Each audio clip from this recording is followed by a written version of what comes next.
Bienvenue à tous dans ce programme de 15 minutes de grâce et de vérité avec le pasteur Philippe Debert.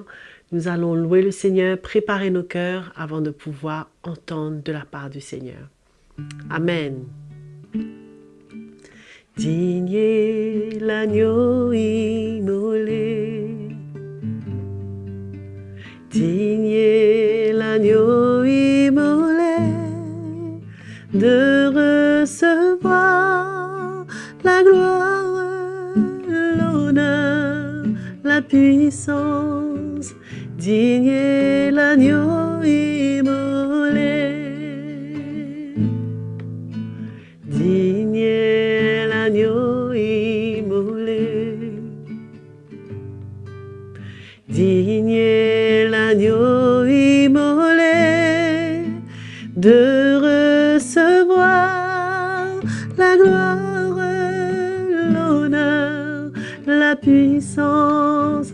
Digne est l'agneau immolé de recevoir la gloire, l'honneur, la puissance. Digne est l'agneau immolé.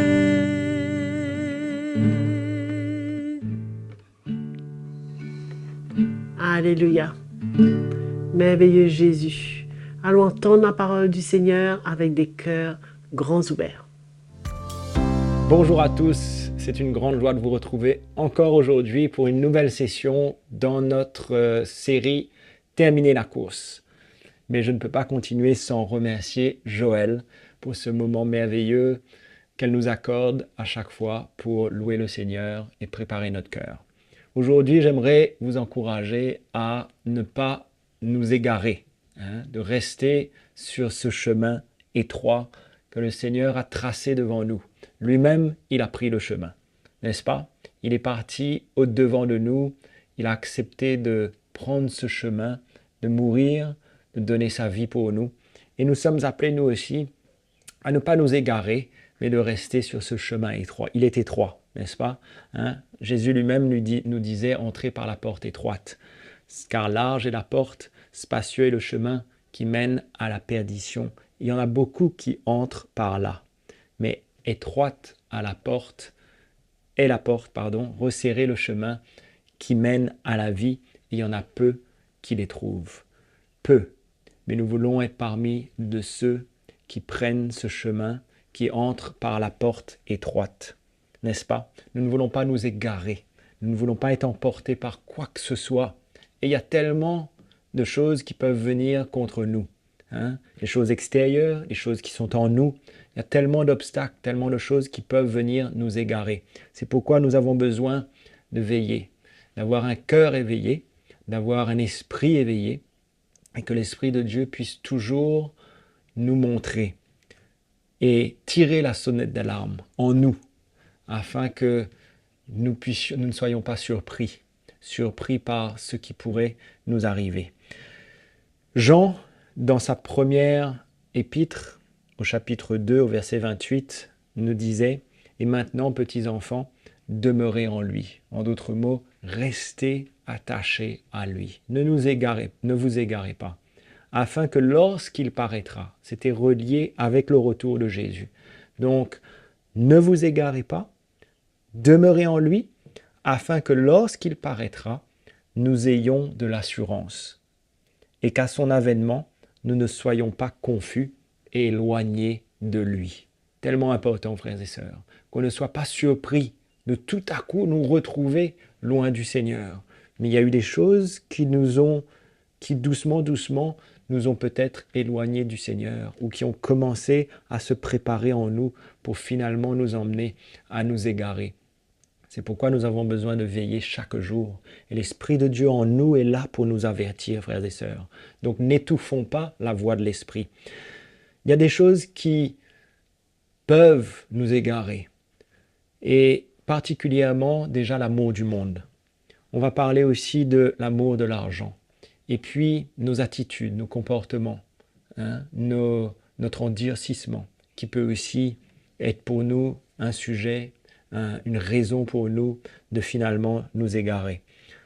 L'amour du monde. L'amour du monde a besoin de disparaître en nous. Nous avons besoin de mourir aux choses du monde, justement afin qu'elles ne nous gagnent pas et que nous ne nous égarions pas. N'est-ce pas?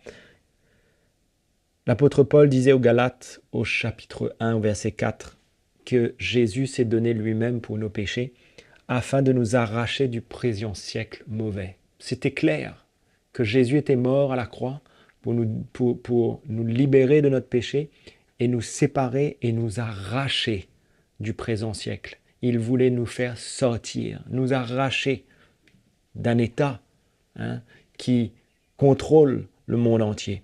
Et c'était ça la volonté de son Père. Jacques, au chapitre 4, à partir du verset 4, il dit « Ne savez-vous pas que l'amour du monde est inimitié contre Dieu? Celui donc qui veut être ami du monde, il se rend ennemi de Dieu. » Nous ne voulons pas cela, n'est-ce pas? Nous voulons être proches du Seigneur, nous voulons rester près de Dieu. C'est pourquoi nous avons besoin de ne plus être un ami du monde, mais plutôt un ami de Dieu en fait. Croyez-vous que l'Écriture parle en vain? Combien la parole de Dieu est tellement claire?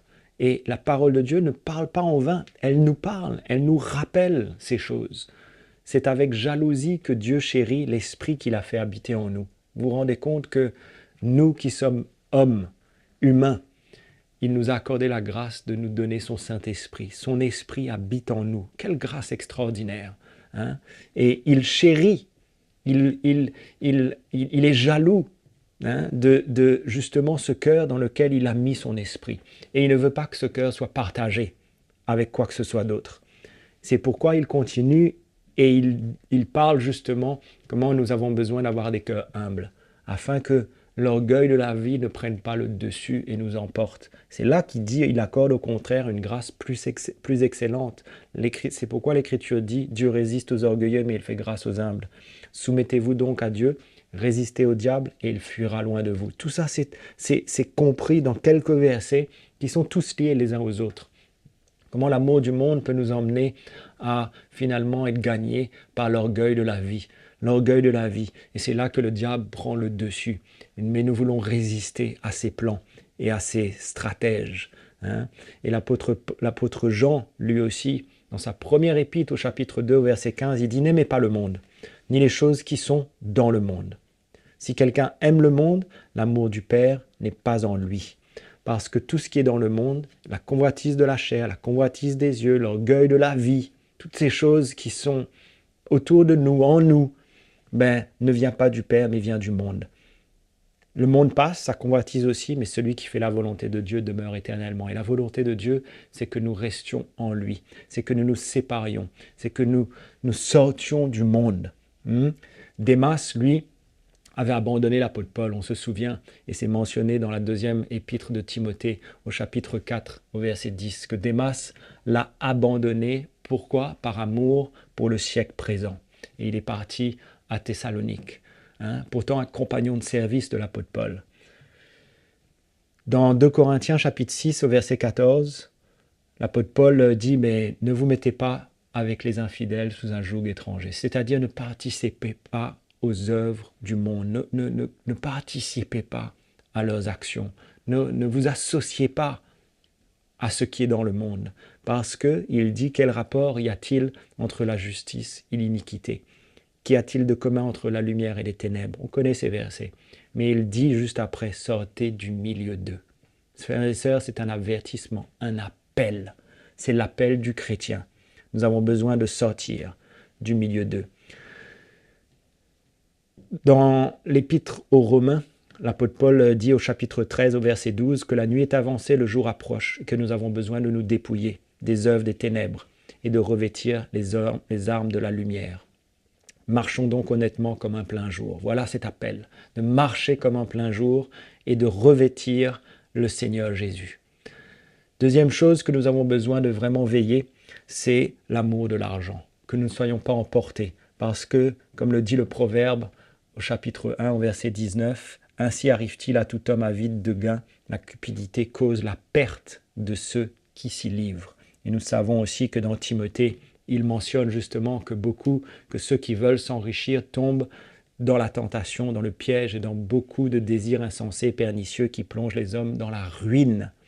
et la perdition. On voit comment c'est alors qu'on s'égare, n'est-ce pas? On s'égare par amour du monde, par amour de l'argent. Et aussi, nous pouvons nous égarer à cause de notre endurcissement, à cause de nos attitudes, à cause de notre chair que nous avons laissé se manifester. Combien nous avons besoin de veiller, frères et sœurs. Et l'apôtre Paul disait à Timothée, il lui disait au chapitre 1, au verset 18, « Le commandement que je t'adresse, Timothée, mon enfant, selon les prophéties faites précédemment à ton sujet, c'est que d'après elles, tu combattes le bon combat. » Il l'encourageait à combattre ce bon combat de la foi.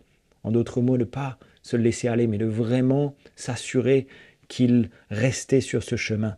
Et il disait en gardant la foi et une bonne conscience, et c'est là qu'il va leur dire que d'autres n'ont pas gardé cette bonne conscience. Il dit cette conscience, quelques-uns l'ont perdue. En fait, cette conscience par rapport à la justice de Dieu, de rester sur ce chemin, d'accepter qu'ils avaient besoin de perdre leur vie pour la vie de Christ, d'accepter d'offrir leur vie en sacrifice.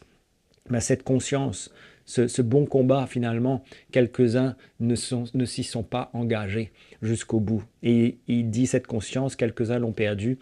Et qu'est-ce qui s'est passé? Ils ont fait le naufrage par rapport à la foi.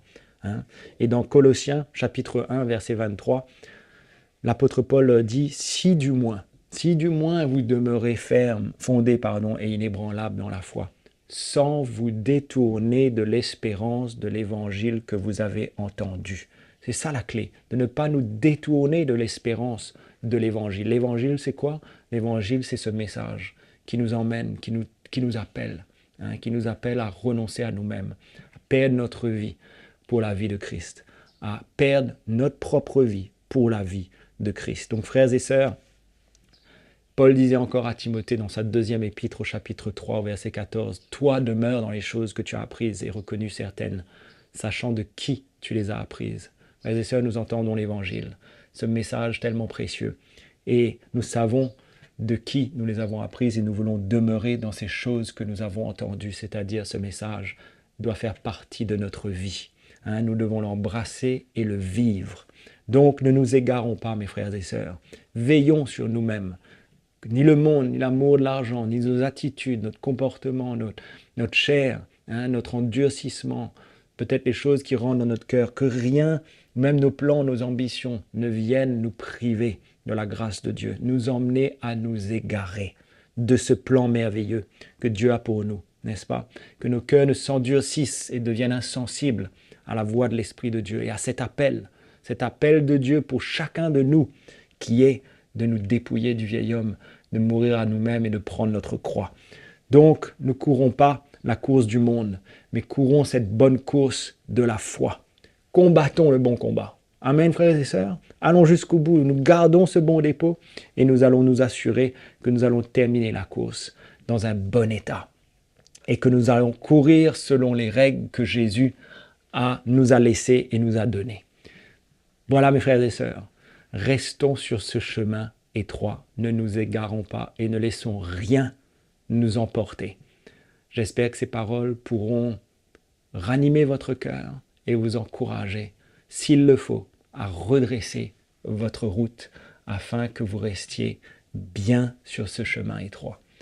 Que ces paroles vous encouragent et nous savons que nous pouvons compter sur la grâce du Seigneur pour nous aider chaque jour. Soyez bénis et on se retrouve dans notre prochaine session.